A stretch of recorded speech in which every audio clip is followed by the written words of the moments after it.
Então, beleza, vamos começar aqui então. Aqui, o que que a gente vai ver hoje então? Tabela periódica e distribuição eletrônica, certo? É duas coisas, por isso que vai ficar bastante extenso. Então, para quem não me conhecia, não estava na aula passada, eu sou o professor Lucas, eu vou ser o professor de química de vocês. Aí, se vocês precisarem, posta alguma coisinha lá no Classroom. Isso daqui é aquele negócio que eu tinha falado na aula passada, né? A vida real, foto do Instagram, foto bonitinha quando a gente tá arrumado, tá fantasiado de gente. É, então, eu faço doutorado lá em Química na Unicamp e é mais ou menos isso. Depois a gente vai se conhecendo ao longo do semestre. Então, deixa eu ver se entrou todo mundo bonitinho. Tá. Também tem que ver se tá funcionando esse negócio de aceitar as pessoas. Não confie muito. Que você vê lá nos comentários, né? Um cara falando, nossa, funcionou perfeito. O outro parou de funcionar. Foi pronto, vai parar de funcionar no meio da aula. Vai ficar aluno lá barrado lá de fora, igual o portão do Enem. É... Então, ó, voltando. A gente viu na aula passada os modelos atômicos, né? Tinha aquela visão no começo, né, dos filósofos gregos, que a gente tinha uma visão dos elementos, né, que formavam matéria. Eles pensavam que a matéria era constituída de água, terra, fogo, ar, e aí veio o Avatar. Não, brincadeira, certo? Mas aí depois os cientistas começaram a pensar mais na visão atomística, certo? Então que a matéria era composta de partículas que não dava mais para dividir, eram as partículas elementares que constituíam a matéria. Aí começou com o Dalton, né, que pensou na forma mais simples, era só uma esferinha rígida que não dava para destruir, não dava para ser criada, e ela só era reorganizada nas reações químicas, né? Aí eu tinha um átomo para cada tipo de elemento químico. Aí depois veio o modelo de Thomson, que também explicava fenômenos elétricos, que o Dalton, o modelo dele não falava por que, que a matéria estava relacionada com eletricidade. Aí depois veio o modelo de Rutherford, né? Que explicava um certo experimento lá, que a pessoa jogava partículas e ela atravessava uma folha de átomos. Aí o modelo de Rutherford falou, né, que o átomo era composto de um núcleo positivo cheio de particulinhas negativas, né? Então a maior parte do átomo era espaço vazio. Aí veio o Bohr ainda e falou, olha, essas particulinhas negativas, né, os elétrons que orbitam os átomos, não vão estar lá de qualquer jeito, eles vão estar em órbitas específicas. Vão ter somente algumas energias que são permitidas para os elétrons, certo? Agora, aí a gente viu também só brevemente os modelos atuais, né? Que hoje em dia a gente não pensa mais no elétron, nessa particulinha descrevendo uma órbita circular em volta do átomo.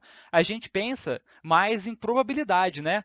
Tipo, a gente não consegue descrever com exatidão a trajetória do elétron. Então a gente pensa, ó, a gente não sabe descrever o caminho que ele faz. Mas eu sei em qual região ao redor do núcleo ele vai estar lá com maior probabilidade. E aí tem várias equações que descrevem o comportamento do elétron. Mas vamos pensar agora nessa aula na interpretação física mais fácil, né? Que a gente tem um núcleo e elétrons lá ao redor dele, beleza? E aí lembrando que nos modelos do Rutherford e do Bohr, eles não tinham descoberto os nêutrons e os prótons ainda, né? Eles só pensavam que o núcleo era uma bolona positiva. Mas aí descobriram posteriormente que o núcleo era composto de várias partículas, algumas positivas, que eram os prótons, e umas neutras, que eram os nêutrons. O povo não foi muito criativo no nome. Então, isso que a gente vai pensar. Vamos pensar no átomo mais ou menos como ele está aqui na figura da direita para a gente entender os conceitos dessa aula. Beleza? Então, ó, em uma introdução a gente vai ver uns conceitos importantes, certo? O que são os prótons? Lembrando, os prótons são partículas de carga positiva. Elas fazem parte do núcleo e elas concentram a maior parte da massa do átomo, beleza? Os nêutrons também concentram boa parte dessa massa, só que os nêutrons não têm carga. E eles estão lá no núcleo, imagina. Lembra aquele negócio das cargas? Que carga igual se repele e os opostos se atraem? No núcleo, você vai ter um monte de bolinha com carga positiva. Então, essas bolinhas vão repelir umas às outras, né? Eu tenho que botar o nêutron lá como se fosse uma cola, para não ter muita briga, para o núcleo não explodir e sair todo mundo longe um do outro, né? Um monte de carga positiva colada se repelindo. O nêutron tá lá para dar uma ajudada, para tipo argamassa lá do negócio. É igual quando você bota lá o pratão de arroz com carne lá, você bota o feijão, dá uma misturada, bota um caldo lá para dar uma liga, é o nêutron. Aí o elétron, né? E o elétron o que vai ser? O elétron vão ser as particulinhas de carga negativa que ficam ao redor do núcleo. E elas têm massa muito pequena, né? Ela é praticamente desprezível se for comparar com os prótons e com os nêutrons, certo? E se eu for pensar na carga geral do átomo, se o átomo for neutro, a carga vai ser zero, né? Então eu vou ter o mesmo número de prótons e elétrons no átomo que é neutro, porque aí uma cancela a outra. Então a gente vai ver agora umas coisas importantes sobre átomo que a gente usa muito para entender a tabela periódica, certo? Que vocês conhecem, né? Quem nunca ouviu falar de tabela periódica? Teve alguém? Mesmo as pessoas que não tiveram aula de química, às vezes já ouviram falar dessa tal de tabela periódica. Tá, então, deixa eu ver se alguém falou alguma coisa no chat. Tá.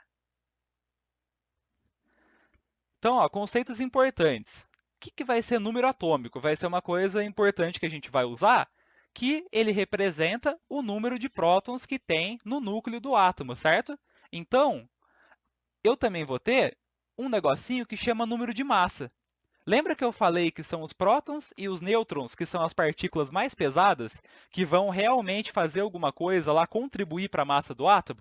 Então, se eu for pensar nessa massa do átomo, eu tenho que somar os prótons e os nêutrons. Então, esse número aí vai indicar essa soma, prótons mais nêutrons. E aí eu vou saber o quão pesado é o meu átomo. Aí, eu tenho também número de elétrons no átomo, né? Posso pensar, nossa, quantos tem? Se eu tiver um átomo neutro, ele vai ser a mesma coisa que o número de prótons, né? Porque eu tenho que ter o mesmo número de cargas positivas e negativas para tudo ficar neutro. E o número de nêutrons, como é que eu vou obter? Ó, o número atômico é só o número de próton. O número de massa é próton mais nêutron. Então, para eu achar o número de nêutrons, eu subtraio um do outro, né? Eu faço o A, que é o número de massa, menos o Z, que é o número atômico. Aí eu descubro quantos nêutrons tem no meu átomo. E elemento químico? A gente tinha comentado, o que vai ser com base nessas definições? O elemento químico vão ser o conjunto de átomos que tem o mesmo número de prótons no núcleo. Então, são os prótons que definem as propriedades do elemento. Qual elemento que eu vou ter. Beleza? Então, o elemento químico depende do número de prótons. Então, oxigênio. Oxigênio tem lá um certo número de prótons no núcleo. E o hidrogênio? O hidrogênio já tem um número diferente. E o número que ele tiver lá é o que caracteriza o elemento químico hidrogênio. E isótopos? Eu falei que átomos têm o mesmo número de próton, mas então significa que pode ter número de nêutron diferente? Pode. Então, eu tenho várias possibilidades de átomos para um mesmo elemento químico. Eu posso ter, sei lá, um átomo, por exemplo, carbono. O carbono ele tem 6 prótons no núcleo. E aí eu posso ter um carbono que tem 6 nêutrons, um carbono que tem 7 nêutrons, um carbono que tem 8. Então eu tenho várias possibilidades de fazer meu átomo, mudando o número de nêutrons. E esse conjunto de átomos do mesmo elemento químico, que eu só estou mudando o número de nêutrons, eu vou chamar de isótopo. Até alguém ficou com alguma dúvida nesses conceitos? Que isso daqui é importante, a gente vai precisar saber bem eles para nossa aula.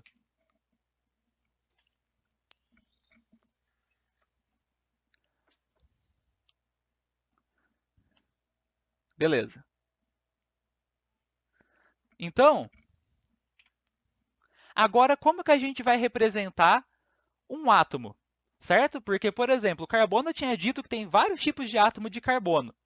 Como é que eu vou falar qual átomo é de cada tipo? Vai ser com essa notação aqui. Então, vocês observam que eu vou ter o símbolo, né, no meio, grandão, que vai ser o símbolo do meu elemento químico. Aí, o que eu vou ter? Na parte de baixo, geralmente na esquerda, fica o número atômico. Então, lembra o que significa o número atômico? Ele indica quantos prótons eu tenho no núcleo do meu átomo.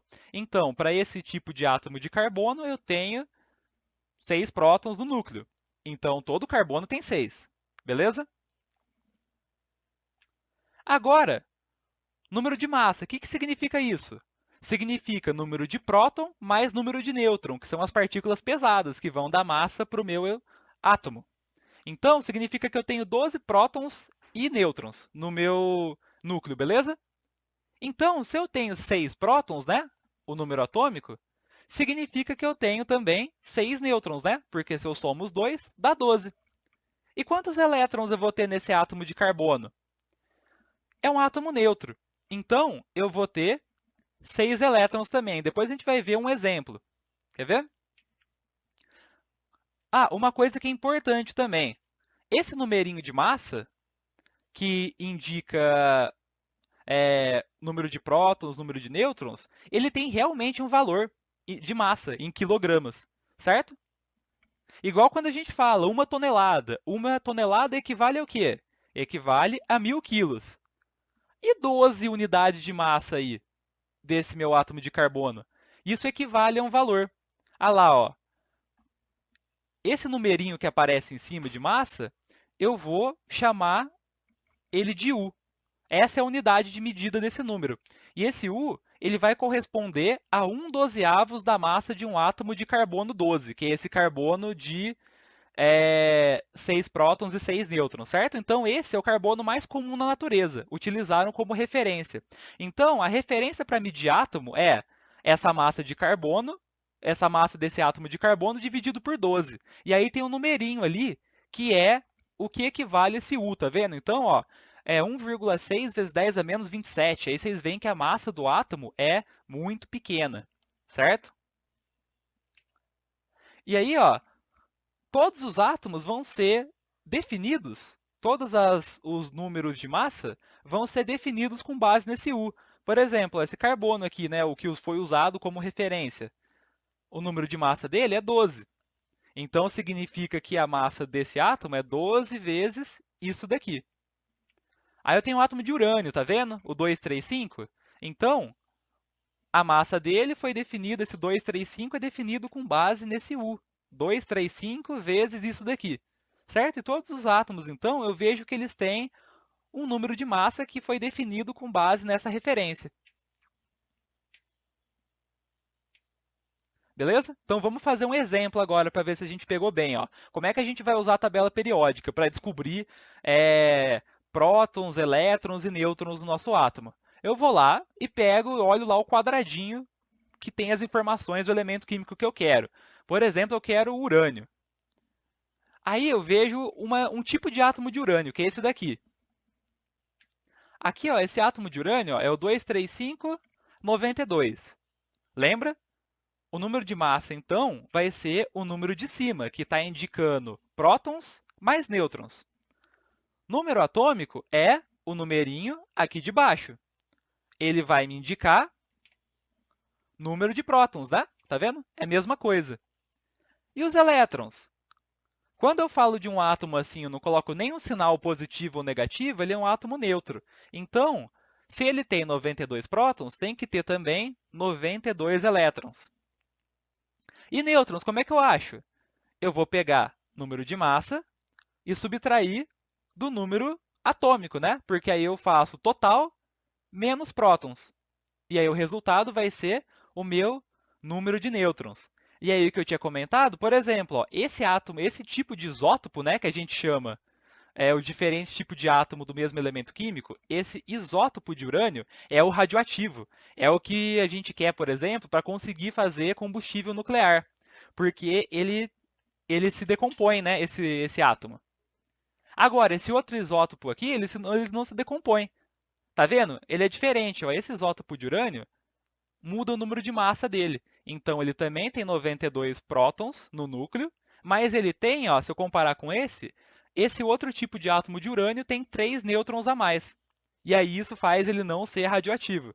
Tá vendo? Então, para o mesmo elemento químico, eu tenho vários tipos de átomos. E esse conjunto de átomos eu chamo de isótopo. Até aqui, beleza, pessoal? Que aí a gente vai ver, então, tabela periódica. Como que ela foi sendo construída e tudo mais. Obrigado.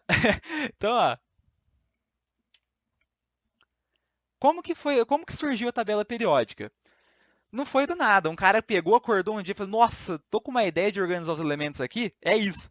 Aí chega os caras, nossa, da hora, hein? Não, foi, foi de pouquinho em pouquinho, certo? Então as primeiras tentativas começou com essas tríades, né? Que esse cientista ele percebeu que tinha elementos químicos com propriedades parecidas e ele começou a organizar eles de 3 em 3. Aí tem esse parafuso telúrico também, que esse cara foi organizando os elementos na forma de um parafuso e ele viu que os elementos que ficavam alinhados tinham propriedades parecidas. E aí ele estava organizando os elementos com base na massa, né? Na massa atômica. Aí chegou um outro cara, certeza que esse cara era aquele cara que a mãe obrigou ele, tipo, nossa, vai ser cientista, cientista é um negócio importante, um negócio bom. Mas esse cara queria ser músico, né? Certeza que ele tava lá, quer ver, ele tava assim, tava um dia lá, como é que ele chama mesmo? Newlands. Newlands tem cara de inglês. Então tava o Newlands lá na Inglaterra, aí ele tava de boinha lá, com o seu violão, aí tava o Newlands lá. Doente de amor, procurei remédio na vida noturna. E tava ele lá. Aí a mãe dele falou, para de tocar esse violão aí, vai estudar. Aí ele falou, nossa, ele tentou botar alguma coisa que ele gostava lá na química. E aí ele fez esse negócio, né, a lei das oitavas. Vocês já repararam, né, que a gente tem 7 notas musicais? Dó, Ré, Mi, Fá, Sol, Lá, Si. 7 notas. E aí o que, que acontece? A oitava nota eu volto para o Dó, por isso que eu chamo de oitava. Depois de 7 notas musicais, a oitava eu começo a repetir tudo de novo. E aí ele percebeu isso, ele foi organizando elementos lá, 1, 2, 3, 4, 5, 6, 7 elementos. Aí ele percebia que o oitavo nessa ordem de massa tinha propriedades parecidas com o primeiro. Então, de 8 em 8, ele ia achando elementos com propriedades parecidas.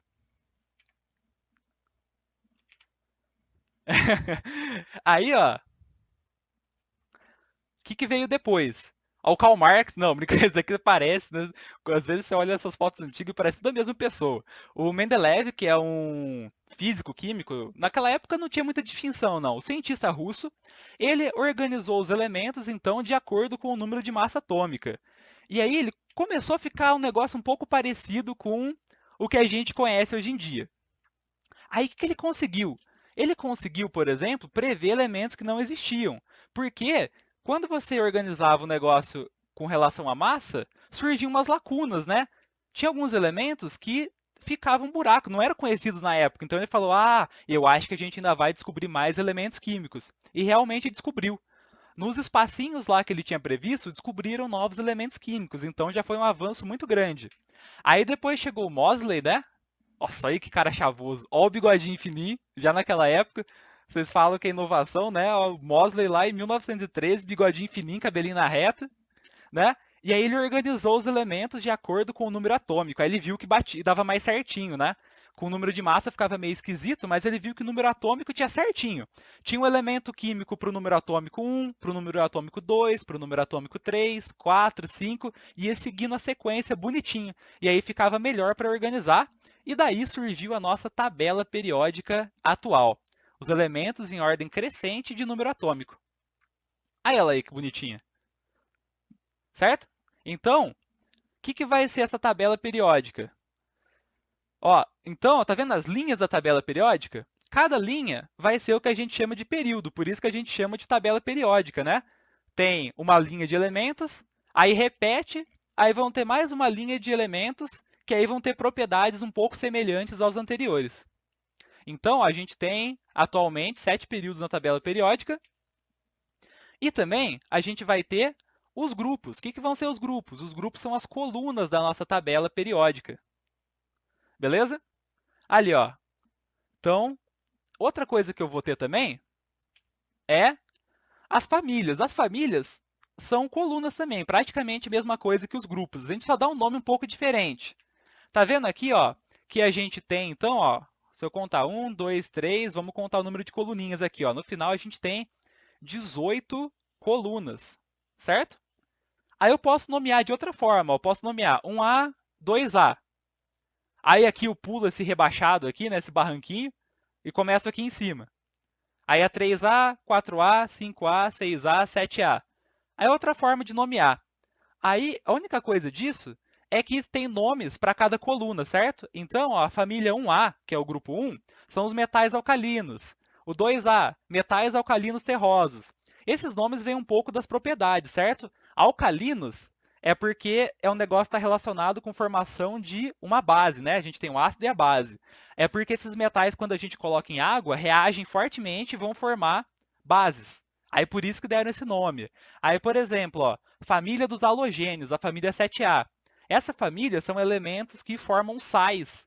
E sais, lá do grego, latim, sei lá, é halo o negócio, né? Por exemplo, bactérias que crescem em ambiente com bastante concentração de sal, são bactérias halofílicas. Então daí que vem o halogênio, né? E tem vários nomes, ó. Aí tem uma galera no meio ali que são os metais de transição, é tudo metal, beleza? Outra família importante aqui, ó, família dos gases nobres. Toda a galera que está aqui no grupo 18, né? Que aí vai ser chamado de família, aqui é 0 ou 8A, né? Vão ser gases. São nossos famosos gases nobres. Aí, ó, as classificações dos elementos, né? Vocês já viram falar que a gente tem metais, esses gases nobres que eu acabei de falar. Então, essas tabelinhas estão mostrando, ó, quem são metais na tabela periódica, semimetais e quem não é metal vai ser ametal, beleza? Tem várias divisõezinhas aqui, só que isso daqui era uma coisa mais antiga. Hoje em dia a gente simplificou o negócio.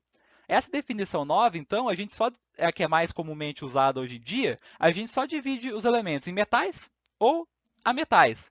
Então, lembra o que é um metal? É um negócio geralmente sólido, né? Ele é bastante maleável, tem brilho, geralmente conduz corrente elétrica. E aí, tudo que não for parecido com metal, a gente chama de ametal. Aí, na tabela periódica, como é que a gente vai tirar informações dela? Tem a anotação da tabela. Na tabela periódica, aparece o símbolo do elemento químico, com o nomezinho embaixo. Às vezes aparece, tem tabela que é só o símbolo. Aí vão ter dois números na tabela periódica. Vai ter o número atômico, lembra? O carbono ele tem 6 prótons no núcleo. É isso que define carbono. E a massa atômica. Mas está vendo que na tabela periódica não está um número redondo? Está esse número quebrado? Mas a gente vai ver o que, que é. Então, número de massa vai ser diferente de massa atômica. Quando a gente fala número de massa, a gente está pensando em um átomo isolado. A gente foi lá com uma pinça super poderosa, pegou só um atominho e deu uma olhada nele. E a gente contou o número de prótons e o número de nêutrons, né? Então, quando a gente conta e vê qual número dá, esse vai ser o número de massa, a soma de prótons e nêutrons de um átomo. Só que lembra que eu falei que na natureza, para um mesmo elemento químico, eu tenho vários tipos de átomo? Por exemplo, olha o enxofre aqui, ó. Eu tenho enxofres, todo enxofre vai ter 16 prótons no núcleo, só que tem vários tipos de átomo de enxofre, cada um com um certo número de nêutrons. E aí eu vou ter número de massa diferente, né? E aí tem umas proporções na natureza. Por exemplo, olha aqui, ó, abundância 95%. Então, o enxofre 32 é o mais comum. Mas eu tenho enxofre 33, enxofre 34, né? Então, se eu pegar uma amostra de enxofre, um pedaço de enxofre na vida real, ele vai ter mais ou menos essa proporção de átomos de enxofre. Então, por isso que aqui na tabela periódica, olha aqui, ó, não é 32 exatamente a massa atômica do enxofre, é um pouco mais, porque eu também tenho na natureza átomos de enxofre que são mais pesados, que puxam essa média para cima, beleza? Então, a massa atômica que aparece na tabela periódica é uma média, beleza? E quando a gente pensa num átomo isolado, a gente pensa no número de massa. E aí ele tem um número específico lá, exato, de prótons e nêutrons. Na natureza, é uma distribuição, tem vários átomos de vários tipos, e aí por isso que a média vai dar um número quebrado. Beleza?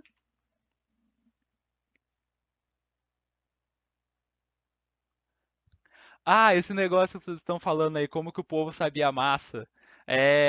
Isso daí realmente, até às vezes a gente que faz faculdade de química, às vezes não sabe. A massa, eu não lembro como é que eles faziam para ver, mas, por exemplo, número atômico, o cara percebeu que ele batia exatamente com os dados de raio-x. Por exemplo, ele conseguiu obter o número atômico a partir de raio-x, de colocar elétron no átomo e aí liberava raio-x. Então eram umas propriedades muito loucas que eles usavam assim para conseguir obter isso. Aí você fala, nossa, eu não sei nem fazer arroz, os caras nessa época já faziam isso daí, né? Pois é. Beleza. Até aqui esses conceitos, tá tudo ok, pessoal? Tem alguma coisa que ficou muito confusa? Porque é bastante coisa, né? Vocês não vão, obviamente, decorar, lembrar, aprender tudo agora. Aí tem que revisar depois, estudar, fazer exercício. Mas tem alguma coisa que já deu nó na cabeça agora? Alguma coisa que confundiu? Obrigado. Então, parece que tá tudo ok. Vamos, vamos seguir então. Tá. Então vamos pensar em distribuição eletrônica agora, porque a gente tinha comentado que os elétrons estão lá ao redor do núcleo. Mas lembra que o Bohr falou? Olha, não é de qualquer jeito que eles estão distribuídos, tem um jeito certo de distribuir. Eles estão em regiões específicas, não pode estar em qualquer lugar, né? Então agora a gente vai pensar só nesse modelinho aqui para ficar mais fácil o nosso raciocínio. Vamos pensar então que a gente tem um núcleo e elétrons que estão distribuídos ao redor do núcleo na forma de camadas. Então, eu vou ter duas coisas, na verdade. Eu vou ter camadas e subcamadas. Na aula anterior, a gente tinha visto que tinha um tal de Sommerfeld que falou o seguinte. O Bohr tinha dito inicialmente que os elétrons estavam divididos em camadas. Só que aí o Sommerfeld percebeu que tinha mais uma divisãozinha ainda. Tinha algumas pequenas variações nas posições dos elétrons em uma mesma camada. Aí ele falou, olha, deve ter mais uma coisa. Dentro dessa camada tem mais divisões, que ele chamou de subcamadas.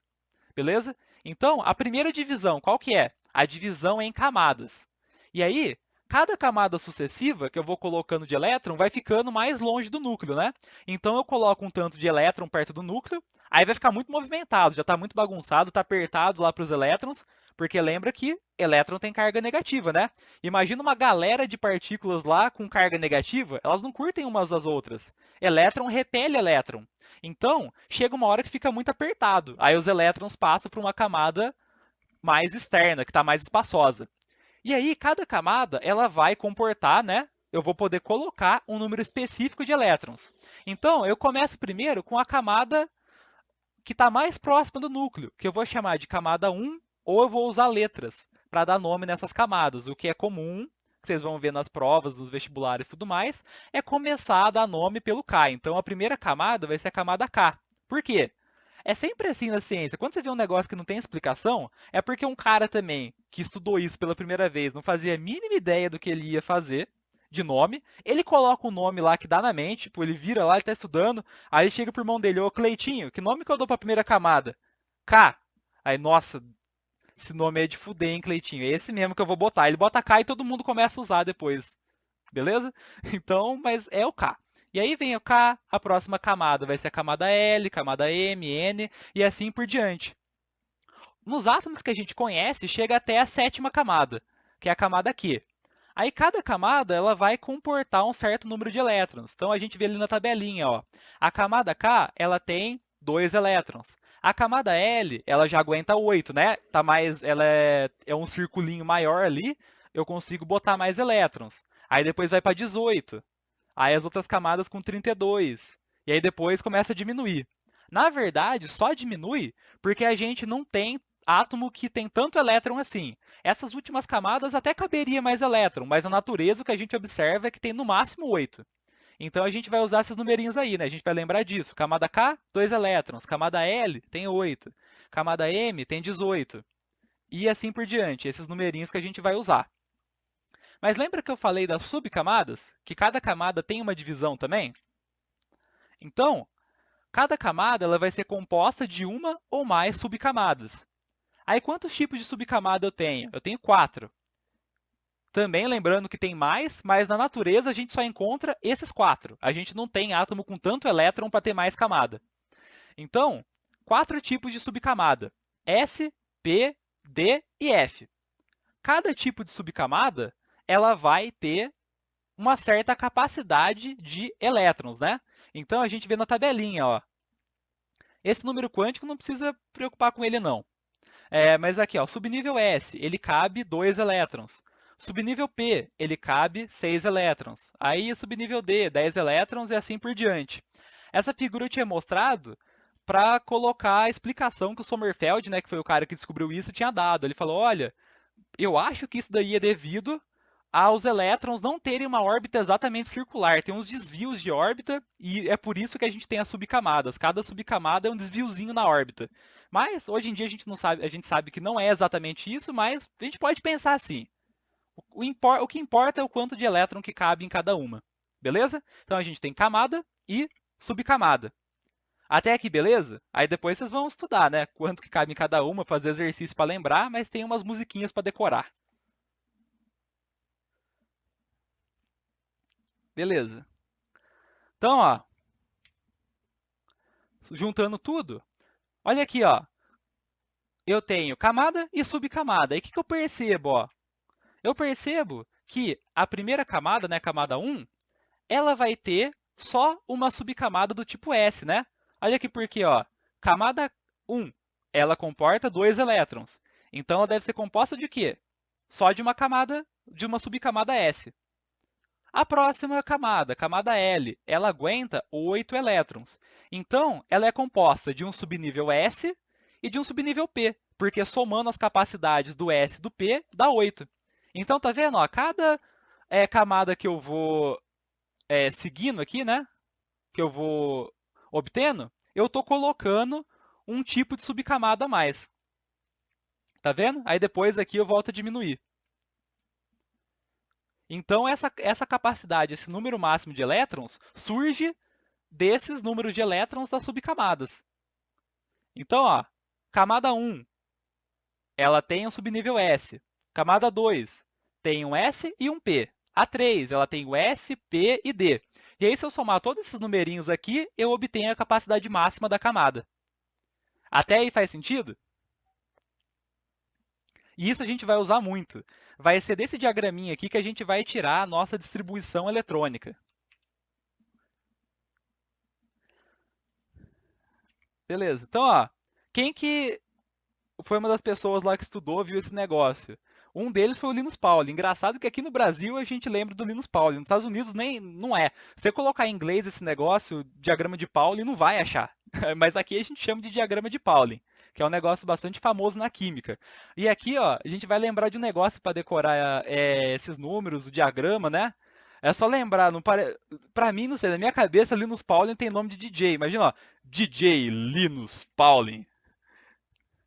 Aí você bota um negocinho lá e solta o tuts-tuts. Olha que cara de DJ que ele tem agora com óculos escuro.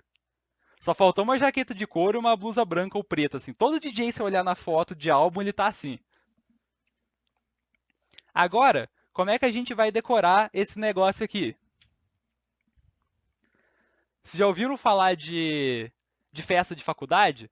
Tem tipo uma lenda, né? Sempre todo mundo fala, nossa, festa de faculdade é só loucura, não sei o quê.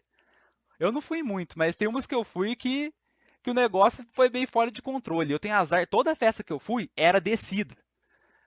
Aí toda vez, pra descer já era difícil. Imagina voltando depois de tomar uns Guaraná na festa, né? Imagina subir aquela descida. E teve uma vez ainda que meus amigos me xingam até hoje que eu vomitei na escada. Pensa num lugar desgraçado pra limpar. É a escada, eu consegui vomitar lá. E pra subir aquela escada de volta. Aí é complicado, né? Então a gente pensa aqui, ó, na festa pra lembrar desse negócio. O que vocês já ouviram falar da festa de faculdade? Aqui, ó, vamos olhar o SPDIF, né? Ó, 2, 6, 10 e 14 elétrons. Vocês ouviram na festa de faculdade que é só putaria, droga e funk. Aí você lembra do SPDF. E aí o que você lembra? Como é que você faz para lembrar dos numerinhos? Você lembra como é que você chega na festa. Você começa de 2, você está de pé. Mas aí na festa depois você sobe de 4, que você já vai estar caindo lá o morro, não consegue nem parar de pé. Não, brincadeira, tem gente que é assim, mas isso daí, ó, isso daí é para quem não sabe se comportar na festa, que se você esqueceu da festa também, bebeu tanto que você esqueceu da festa, aí não valeu a pena, né? Você vai no rolê lá e esquece o que você fez? Não tá certo não. O negócio é lembrar. Mas tem gente que é igual a festa do Linus Pauling aí, ó. Começa de 2, sobe de 4. E aí a gente lembra do só putaria, drogas e funk. Ou também tem gente que lembra de futebol, né? Quem gosta. Eu não sei nem os times que tem. Mas tem gente que fala, ah, São Paulo, Deus do futebol. Ou quem não gosta de São Paulo, fala São Paulo, desgraça do futebol. Né? Aí a gente lembra das subcamadas. E aí, vai ter o diagraminha. Tá vendo aqui o diagrama, que tem essas setinhas? Essa é a ordem que a gente vai preencher as nossas subcamadas com elétrons. Porque a gente vai preencher na ordem de energia. E aí, essa é a ordem dos subníveis. É assim que eu vou colocar elétrons do subnível de menor para o de maior energia. E aí, como é que a gente coloca, então? Aí parece a dancinha do DJ, né? Do pessoal lá nas raves, as coisas. Não é descendo, não é deitado, é de ladinho. Só vai o DJ lá. Tuts, tuts. Aí é só assim, ó. Só assim que você vai seguindo o diagraminha. Beleza? Então, você vai seguindo lá o diagraminha de lado. Aí, o que você vai fazer? Eu vou explicar então como é que usa esse tal de diagrama. Aí, no começo, você vai aprender, tipo, treina para ver se você consegue desenhar esse diagrama bonitinho, lembrar dos números. E aí, depois você desenha um, faz uma colinha lá e começa a usar de referência para resolver os exercícios. Então, a gente vai fazer o diagrama de elétrons do cloro. Vamos ver, alguém está com uma dúvida aí? É, todo mundo tá com saudade das festas lá do DJ ali nos Pauli. Será que ele faz live? Certo? Então, ó, vamos ver distribuição eletrônica do cloro. Como é que a gente faz? Primeiro, distribuição eletrônica, a gente lembra de elétron. Então, vamos ver quantos elétrons o cloro tem para a gente distribuir nas camadas e subcamadas. O cloro tem 17 ali, tá vendo? É o numerinho inteiro. O número quebrado é o número de massa. Então, 17 elétrons. O que eu vou usar para distribuir os elétrons? O diagrama de Pauling. Então, eu vou seguir esse negocinho aí, essa escadinha, essa descidinha, beleza? Então, onde é que eu começo a distribuir elétron? Imagina que é tipo aquelas vozinhas lá que tá na roça, com uma cesta cheia de milho, dando milho pras galinhas. Só vai jogando os milhos. Se eu sou do interior, aqui é comum. Aí, vai lá jogando os milho pra galinha. Então é mais ou menos assim, ó. Você vai pegar o milho, ou o elétron, né? E jogar no buraquinho, colocar eles nos espacinhos, certo? Então eu vou estar distribuindo elétron. Para quem que eu começo a dar elétron? Pro 1s2. Quanto que cabe de elétron no 1s2? 2 elétrons. Então já distribuí 2. Me sobraram 15. Agora eu vou distribuir, qual que é o próximo que eu vou distribuir? No 2s2. Então eu coloco mais 2 elétrons, me sobram 13. Para onde que eu vou? Para o 2p6. Aí eu coloco 6 eletrinhos lá, me sobram 7 e eu vou fazendo isso até acabar os meus elétrons. Então, ó, tem uma animaçãozinha aqui, vamos esperar ela resetar para vocês verem. Então tá vendo, ó? Olha os espacinhos aqui dos elétrons que eu vou colocando, tá vendo? Eu vou preenchendo na ordem de energia, né? E aí eu obtenho a configuração eletrônica do cloro. Então, como é que é? Lembra da festa também. Eu tenho os eletrinhos, eu vou colocar eles nas cadeiras. O que eu falo quando eu vou pegando os eletrinhos para colocar na cadeira? Senta, senta, senta, senta, senta, senta. E você vai colocando lá, lembra do funk lá? Bota os eletrinhos sentados na cadeirinha. Até acabar. Beleza?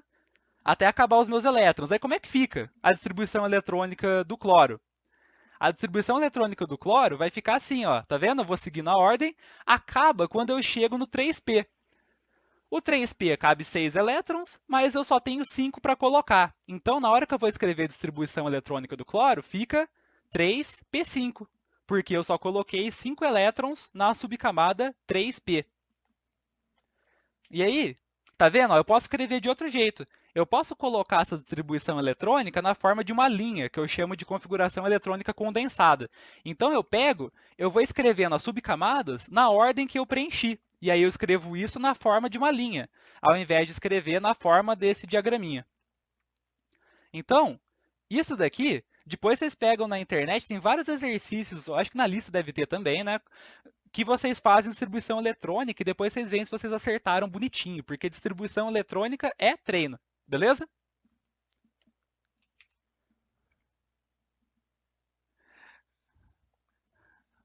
Beleza. Então, ó. Aqui, ó, um negócio interessante da tabela periódica. Por exemplo, lembra que eu falei das famílias? Vamos olhar para a família 2A, né? Que vai ser essa segunda coluninha. Agora, eu vou olhar a distribuição eletrônica de alguns átomos da família 2A. Ah lá, ó, o berílio, o cálcio e o rádio. Aí o que eu vejo? Aí depois vocês tentam fazer também, ó. Vê se vocês acertam a distribuição eletrônica como que fica. É bom para treinar, pega um grande, assim, tipo o rádio. Tenta fazer a distribuição eletrônica do rádio lá, com 68 elétrons, para ver se você consegue chegar nesse diagrama, certo? Olha o que acontece. É diferente uma distribuição da outra, obviamente, né? Mas o que eu percebo? Eu percebo que a última linha lá é igual, né? Olha lá. A família 2A, a distribuição eletrônica dela, toda termina em S2. Ó, o berílio termina em 2S2, o outro termina lá em 4S2, 7S2, é tudo S2. Aí se eu pego outra família, por exemplo, ó, a família 8A, a família 8A vai terminar em S2P6, a última linha. Beleza? Então, os elementos da mesma família têm o mesmo final da distribuição eletrônica. Tá certo? Aí um negócio interessante também, que eu vou mostrar, são essas definições. A gente não falou a última linha lá da distribuição eletrônica? O que é a última linha? A última linha é a camada de elétrons mais externa do átomo. Essa camada eu chamo de camada de valência. São esses elétrons que vão estar envolvidos na ligação química, em reações, certo? Porque quando eu tenho um átomo interagindo com outro, ele está interagindo por esses elétrons externos, né? Esses que são os importantes. E aí eu chamo esses elétrons externos de camada de valência. E aí tenho também o subnível mais energético. Quem que é o subnível mais energético? Lembra que a distribuição de Pauling é feita na ordem de energia? Então, o último subnível que eu preenchi é o subnível mais energético. Então, por exemplo, o cloro que a gente fez. O cloro, essa última linha aqui, né? A nossa terceira camada, que é a camada M, vai ser chamada de camada de valência para o cloro. E qual foi o subnível que eu preenchi por último? Foi o 3P, não foi? Então, o subnível mais energético do cloro é o 3P, certo? Então, essas definições são muito importantes. E aí, olha que legal. Aqui, esse SDPF aqui está mostrando qual que vai ser a terminação, qual que vai ser o subnível mais energético desses elementos químicos em cada parte da tabela periódica. Então, ó, quantos elétrons cabe no subnível S? Não cabe 2? Tá vendo que tem duas coluninhas nessa parte laranja? Porque são os elementos terminados com a distribuição em S1 e S2. O D, na subcamada D, cabe quantos elétrons? Não cabe 10? Então eu tenho 10 coluninhas aqui. Cada um desses elementos vai ser terminado a distribuição eletrônica em D1, D2, D3, D4 até o D10. São as 10 colunas. Aí a gente tem P, né? Por isso que tem 8 coluninhas, porque no subnível P cabe 8 elétrons, e o F tem 14, porque o subnível F tem 14 elétrons. Aí vocês entenderam por que desse formato da tabela periódica? Surge por causa da distribuição eletrônica desses elementos.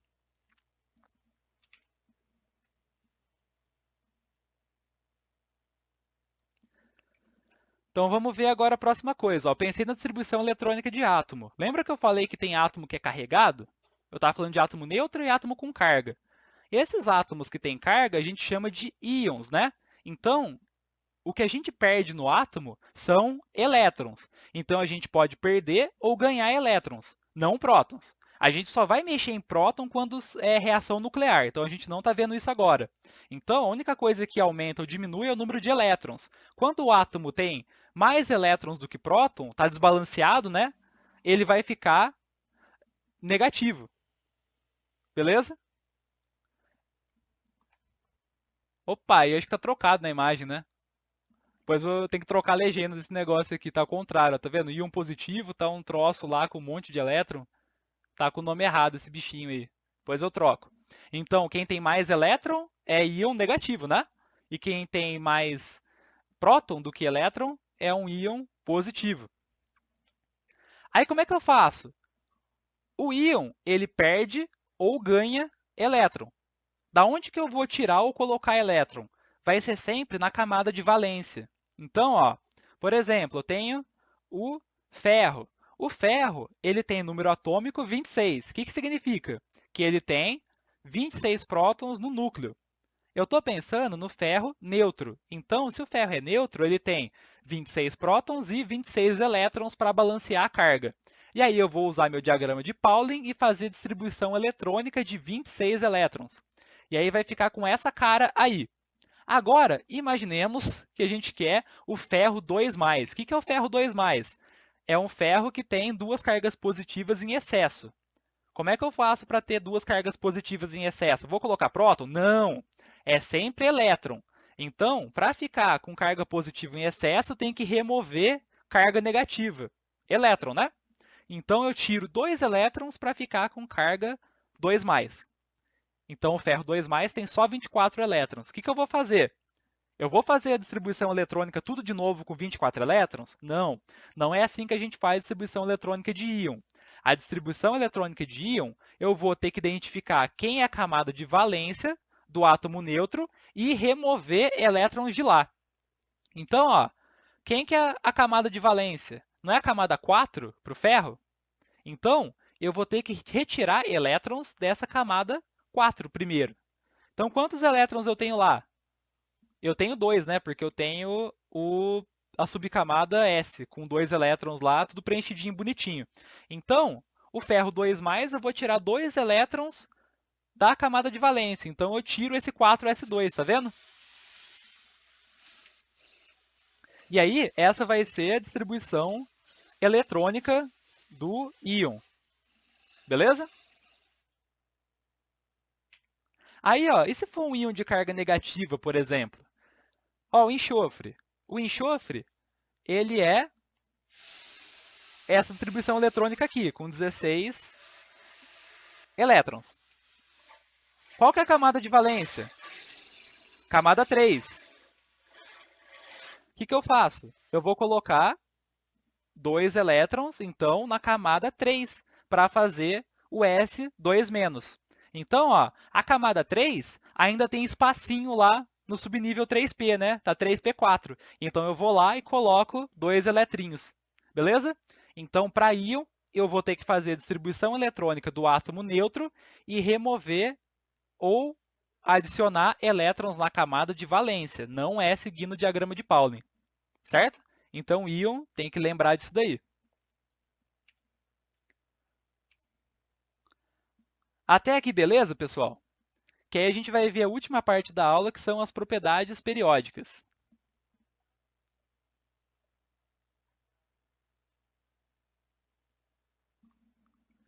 Beleza. Então, bora lá para as propriedades periódicas.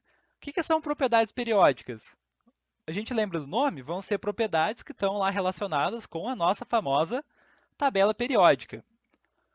Uma propriedade que é bastante importante é o raio atômico. O que é o raio atômico? Ele vai me dar o tamanho do meu átomo, certo? Então, eu meço a distância que está separando dois átomos, aí eu lembro da esferinha, né? O que é o raio da esfera? A distância do centro até a bordinha. Então, aí o raio atômico é metade dessa distância aqui, dos dois centros, né? Mas aí, então, o raio atômico basicamente é isso. Ele vai medir o tamanho do meu átomo. Aí, como que o tamanho do átomo varia na tabela periódica? Quais são os átomos maiores e os átomos menores? Aí vai ser o seguinte, ó, eu tenho que pensar o que acontece quando eu estou andando no grupo, né? Na linha, e o que acontece quando eu estou andando no período, quando eu estou subindo e descendo. Beleza? O que acontece quando eu estou andando no grupo? No grupo, eu estou só colocando mais elétrons em uma mesma camada, certo? Mas o que acontece? Quando eu coloco elétron, eu estou colocando próton também para passar para o elemento seguinte, né? Sempre quando eu tenho meu próximo elemento químico, significa que ele tem mais um próton no núcleo. Agora, imagina assim, ó, o elétron ele é atraído pelo próton, né? Imagina lá no grupo que está surgindo cada vez mais prótons no núcleo. Os elétrons vão estar sendo cada vez mais atraídos. Então, o raio diminui. Mas o que acontece quando eu mudo no período? Cada período, eu estou adicionando uma camada eletrônica a mais. Então, aí eu boto o elétron lá longe. E isso faz o tamanho do átomo aumentar. Quer ver? Vamos ver aqui na tabela periódica. Aqui, essa figura ilustra bem. Então, como que varia o raio atômico na tabela periódica? Tá vendo? ele é maior aqui na esquerda. O que está acontecendo quando eu estou indo para a direita? Ó, o berílio ele tem um próton a mais do que o lítio. Então, agora os elétrons estão sendo mais atraídos, o núcleo está puxando mais, então o elétron está ficando mais pertinho lá do núcleo. E no boro? Também, ó, mais um próton, cada vez mais um próton. Tá vendo o flúor, o tamaninho que ele ficou? Por quê? Esses átomos aqui têm duas camadas eletrônicas, todos eles. Só que no flúor eu tenho um monte de próton a mais no núcleo. Então, os elétrons estão sendo muito atraídos, por isso que o átomo fica pequenininho, né? E o que acontece quando eu desço aqui nos períodos? Ó, período 2, 3, 4, 5. Cada período eu estou colocando mais camadas eletrônicas. Ó. Esses átomos do segundo período têm duas camadas, o do terceiro período tem 3 camadas, é assim por diante. Cada camada que eu coloco, meu átomo vai ficando maior. Aí faz sentido, então? Entenderam como é que eu penso no raio atômico? Para entender como que ele varia na tabela periódica? Eu tenho que pensar sempre, então, nessas camadas eletrônicas que eu coloco a mais mudando no período e nos prótons que estão surgindo no núcleo quando eu avanço aqui nos grupinhos. Vamos ver se alguém mandou pergunta. Então, beleza. Esse é o raio atômico. O que a gente pode pensar também no raio do íon? O que acontece quando eu formo o íon? Eu não estou adicionando ou removendo elétrons? Eu não estou mexendo no número de prótons quando eu formo o íon, né? Então, o que acontece no cátion? O cátion é o que tem carga positiva, né? Que eu estou removendo elétron. Quando eu removo elétron, sem mexer no número de prótons, eu estou diminuindo repulsão, né? Os elétrons eles não curtem ficar muito perto um do outro. Então, se eu tiro um elétron, tipo, ufa, liberou espaço. Então, eles podem ficar mais pertinho um do outro, não está mais tão apertado, eles não vão ficar tão longe assim. Eles podem chegar um pouco mais perto, que não vai ter muita repulsão. O que pode acontecer ainda? Imagina que eu começo a tirar elétron para formar o cátion e eu arranco uma camada eletrônica inteirinha. Nossa, aí o que acontece é que o cátion fica pequenininho, né? Esse é o exemplo que está mostrando aqui na figura. O lítio, ele tem lá duas camadas eletrônicas. Quando eu formo lítio+, eu arranco completamente a segunda camada. E ele só fica com uma. Por isso que o lítio+ é pequenininho. E aqui é o que acontece com esses outros também. Mas o ânion é o contrário. Se eu estou adicionando elétrons sem colocar mais prótons para puxar esses elétrons, tá ficando apertado lá, tem muita gente no morro. Aí começa a aumentar o átomo, porque elétron começa a repelir elétron. Por isso que o raio do ânion aumenta quando eu estou colocando elétrons no átomo. Beleza? Vocês entenderam então por que o raio do cátion diminui e o raio do ânion aumenta? Diminui porque está diminuindo a repulsão, ou eu estou arrancando camadas eletrônicas, e o raio do ânion aumenta porque está tendo mais repulsão. O elétron está querendo ficar longe do elétron e aí está ficando maior o tamanho do átomo para eles poderem ficar mais longe um do outro. Beleza. Aqui, ó, acho que vai passar uns minutinhos, mas depois da minha aula é plantão, então é tranquilinho. Mais uns 5 minutinhos a mais a gente consegue terminar tudo aqui. Ó, energia de ionização, o que vai ser? Pensa no nome. Ionização é formar íon. Então, nesse caso, vai ser a energia que eu preciso para arrancar o elétron do átomo. Lembrando, então, que o próton ele atrai o elétron. Então, eu preciso de energia, eu preciso fazer força lá para puxar meu elétron e arrancar ele do átomo, porque o próton está puxando esse elétron. Então, tem que fazer mais força e arrancar. Eu posso fazer isso várias vezes seguidas. Eu posso lá, roubo um elétron do átomo. Aí, desse átomo que eu já roubei um elétron, eu vou lá, roubo mais um. E eu vou arrancando elétron do átomo. E aí, quanto mais elétron eu vou arrancando, mais difícil vai ficando de arrancar. Por quê? Porque o átomo vai diminuindo conforme eu arranco o elétron, né? Lembra do cátion? Cada vez que eu estou tirando o elétron, o átomo está ficando menorzinho. Aí os elétrons estão ficando muito próximos do núcleo e está ficando difícil de arrancar, porque o núcleo está puxando mais eles. Aí, o que acontece então? Quanto maior o grupo, o que está acontecendo? Eu estou colocando mais prótons no núcleo. E aí vai ficando mais difícil de arrancar elétron. E o que acontece quando eu aumento o período? período, as linhas, né?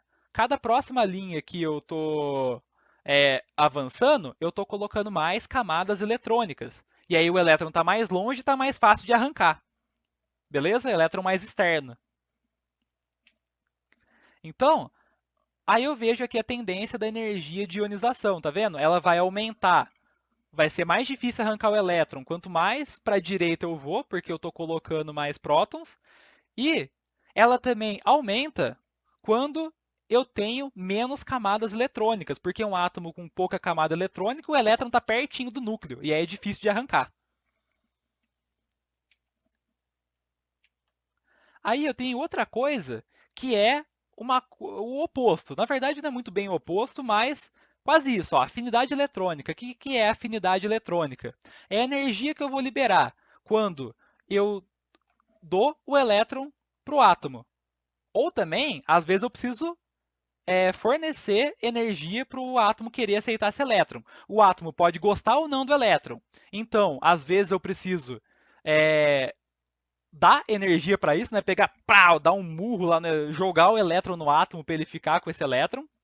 Ou, às vezes, eu dou o elétron, o átomo fica tão feliz que ele me dá um tanto de energia. Tipo, nossa, gostei desse elétron. Ah, nem preciso de tanta energia assim, ó. Tó, liberei energia. Então, pode acontecer essas duas coisas. E aí isso também pode ser feito em sequência, né? Eu posso ficar jogando cada vez mais eletrinhos no meu átomo. Aí vamos pensar só no primeiro eletrinho para ficar mais fácil, ó. Quanto maior o grupo, mais prótons tem no núcleo, né? Então, se eu coloco o elétron lá, o átomo vai gostar mais de pegar ele. E quanto maior o período, mais camada eletrônica tem. Se eu estou jogando um elétron bem longe do núcleo, né, numa camada bem distante, o núcleo nem vai ligar muito para ele. E a energia, a afinidade eletrônica diminui. O núcleo não vai ligar muito para o elétron, não, porque o elétron está muito longe. E os gases nobres?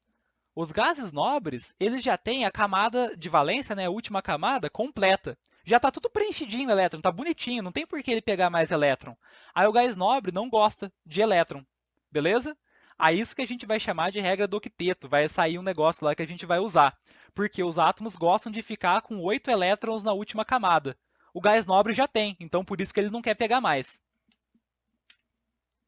Então como é que muda a afinidade eletrônica? Aumenta para a direita, porque eu estou colocando mais próton no núcleo, e ela também vai aumentar subindo, porque eu vou ter menos camadas eletrônicas. Aí o elétron que eu adicionar vai estar bem pertinho do núcleo, o núcleo consegue pegar ele. Essa tendência não é muito perfeita, vocês vão ver que tem uns negócios que bugam, assim, né? Dá uma diferença. Por exemplo, se fosse seguir exatamente o que eu falei, era para ser o flúor, pela lógica, mas a gente vê que é o cloro. Aí isso não segue muito bem a tendência, mas é só para a gente entender mais ou menos como é que é o comportamento. Aqui vai ter diferença porque a gente tem que pensar também na repulsão entre os elétrons. Aí não vai ser muito bem a tendência perfeita, mas o comportamento é mais ou menos assim. Agora, eletronegatividade. O que é? Quando eu tenho ligação química, eu estou mexendo com os meus elétrons. Eu estou doando elétrons, ou o meu átomo está recebendo elétrons, ou eu tenho dois átomos que estão compartilhando elétron, uma hora está dando, uma hora está recebendo. E é isso que acontece quando eu tenho ligação química, certo? Só que aí os átomos podem querer ficar mais ou menos com esse elétron. Tem átomos que na ligação química não fica uma divisão muito igual, não. Eles começam a ficar mais tempo com o elétron começa a ficar mais para o lado deles. Né? Então, eu vou chamar de eletronegatividade essa tendência de roubar os elétrons, né, de atrair os elétrons na ligação química. E aí, como é que vai variar a eletronegatividade? Se eu boto mais prótons no núcleo, eu quero ficar mais com esses elétrons, tem mais carga positiva para atrair a carga negativa. E aí ele vai lá puxando meu elétron. Só que o que acontece?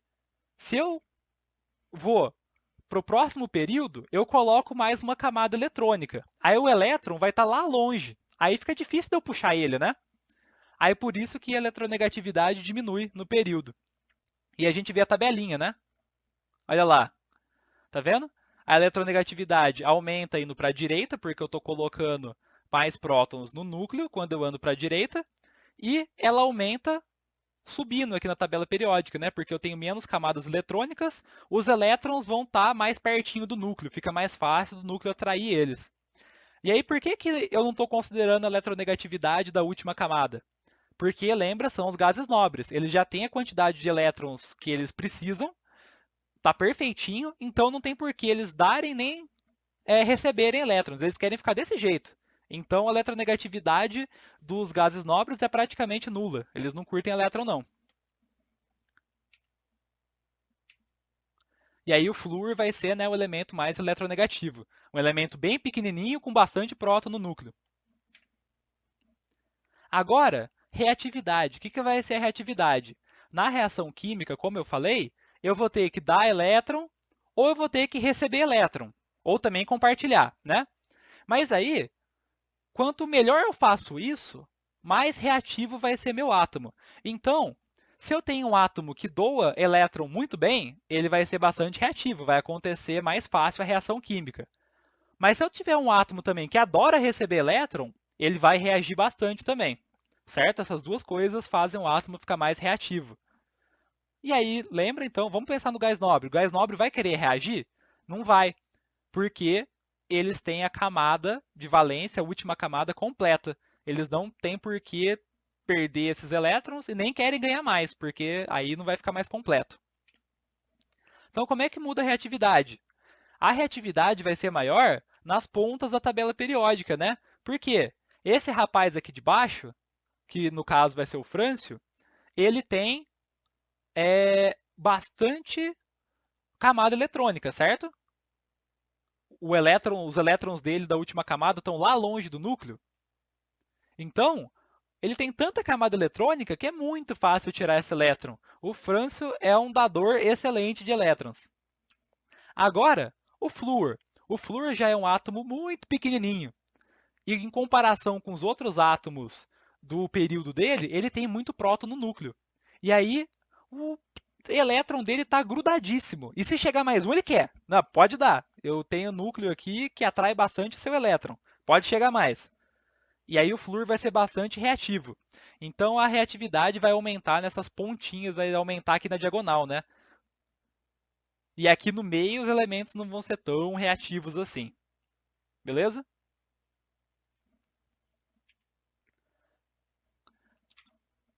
Até aqui, beleza, pessoal? Aí depois precisa fazer o exercício, né? Revisar tudo mais para fixar o conteúdo. Mas aí eu vou falar só de outras propriedades. Essas não são tão importantes quanto as que eu acabei de falar, que são as principais.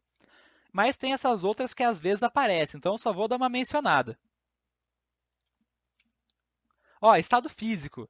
Quais são os estados físicos dos elementos da tabela periódica? Qual que é líquido? Qual que é gás? Qual que é sólido? A gente vê que a maioria dos elementos são sólidos na temperatura ambiente, que são geralmente os metais, né? Mas o que a gente tem de legal? A gente tem o mercúrio. Mercúrio, aí tem videozinho lá para quem nunca viu mercúrio na vida, é um metal líquido. É o único metal líquido na temperatura ambiente. Aí a gente tem também vários elementos gasosos, né? Aqui é o nitrogênio, o oxigênio, que aí eles formam os gases que compõem a nossa atmosfera, né? Beleza? E o carbono, ele vai ser o elemento com maior ponto de fusão. Então ele é sólido e só vai virar líquido quando tiver muita temperatura. Ah, esse daqui, para quem viu a fotinha de capa, viu um troço assim, falou, nossa, que foto que é essa? O que deve ser? Agora eu tô imaginando, ninguém tá ali com a câmera ligada, mas imagino que esteja todo mundo assim, olhando, nossa, que foto é? O que é isso? Tentando identificar a foto, né? Esse negocinho aqui, lembra que eu falei do estado físico? Eu disse temperatura ambiente. Se a gente mudar a temperatura, obviamente a gente muda o estado físico dos elementos. Então esse negócio é um negócio que eu tirei foto lá na faculdade. Foi uma vez que, tipo, eu acho que tinha um vazamento no tanque de nitrogênio líquido. O nitrogênio, na verdade, o N2, que a gente encontra ele, né? O N2, a moleculinha de N2, nitrogênio gasoso, ele é gás na temperatura ambiente. Só que se a gente resfriar muito, ele vira líquido. E a gente usa bastante lá na química nitrogênio líquido, porque é um jeito da gente ter temperatura muito baixa. E aí, se a gente libera esse nitrogênio líquido, ele vai fazer as gotículas, o vapor de água que tem na atmosfera condensar. E aí formou essa nuvem no chão, né? Que é tudo vapor de água condensado. Aí a gente estava andando lá, parecia que tinha uma nuvem no chão. Aí o pessoal escondia debaixo da nuvem, tirou foto. Aí preciso achar, tem uma foto que um amigo meu ficou lá no meio dessa névoa e ficou com uma luz atrás da cabeça dele, abriu a mão, ficou parecendo Jesus, assim, vindo salvar os químicos do cálculo, porque na química tem muito cálculo. Ah, propriedade importante, densidade. Não é tão importante, mas legal de ver, a densidade. A densidade ela vai ser maior na meiota, lá no meinho da tabela periódica. O ósmio vai ser o átomo que tem maior densidade, o átomo natural, mas tem um átomo que a gente só conseguiu fazer de forma sintética, que é esse rácio aí. A gente nem conseguiu fazer o número suficiente de átomo para conseguir um pedaço de rácio e medir a densidade. Mas aí as pessoas fazem os cálculos teóricos, eles acham que o rácio vai ser o elemento mais denso da tabela periódica. Agora, elementos radioativos para a gente terminar. Os elementos da tabela periódica que aparecem aí, quase todos a gente vai ter um isótopo, né? Algum tipo de átomo, né? Com um certo número de prótons e nêutrons que vai ser estável. Só que alguns a gente não vai ter. A gente vai ter que todas as possibilidades vão ter um certo grau de radioatividade, né? O núcleo do átomo vai se decompor, vai quebrar. Aí, ó, o que, que a gente tem? Aqui, ó, os átomos que são estáveis, né? Que não são radioativos na sua maioria. Aí a gente tem aqui ó, bismuto, tório e urânio, que naturalmente a maior parte deles é radioativa e a gente tem bastante na natureza. Aí a gente tem elementos radioativos que são bastante raros, que são esses que estão em rosinha. E aí, os que são os elementos roxos nem tem na natureza. A gente só encontra eles fazendo experimentos, aqueles negócios do acelerador de partícula, né? Eles fazem um elemento colidir no outro até obter esse átomo com o núcleo grandão. Eles juntam os núcleos dos átomos. E aí são os átomos radioativos sintéticos. A gente só obtém eles em laboratório, não tem solto na natureza. Nossa, aí conseguimos terminar a aula de hoje. 10 minutinhos de atraso. Mas aí, ó, então as informações eu vou colocando lá no Google Classroom. Depois eu coloco o link para a aula que eu gravei. Então fiquem atentos lá. Se quiser mandar mensagem, pode mandar também. E se vocês estiverem gostando do projeto, compartilha lá você estudando, tendo aula e tudo mais, certo? Que a gente vai ficar bastante feliz. Obrigado pela atenção, pessoal. Tem alguma dúvida da aula de hoje?